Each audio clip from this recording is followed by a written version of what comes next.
قسمت اول، اقدامات صورت گرفته در دوره پهلوی. یک، ساخت میدان و برج شهیاد به عنوان نماد شهر تهران. دو، ساخت دهکده المپیک و مجموعه ورزشی آریامهر تهران. سه، تأسیس شرکت هواپیمایی ایران هما که قدیمی‌ترین خط هوایی خاورمیانه محسوب می‌گردد. 4، ساخت کارخانجات نساجی مازندران.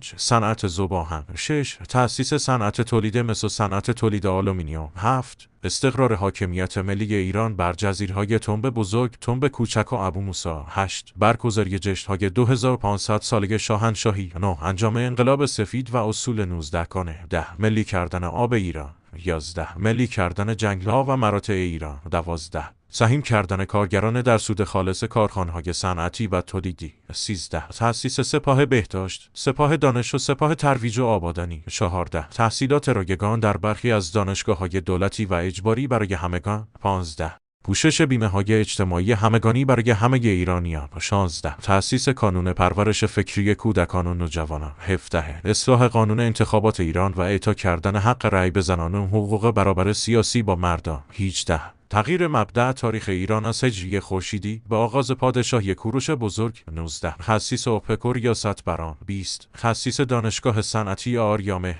21، پلی‌تکنیک تهران. 22، دانشگاه صنعتی آریامهر اصفهان. 23، دانشگاه ملی ایران. 24، دانشگاه فرح پهلوی. 25، دانشگاه پهلوی. 26، دانشگاه شیراز. 27، دانشگاه جنیدی شاپور.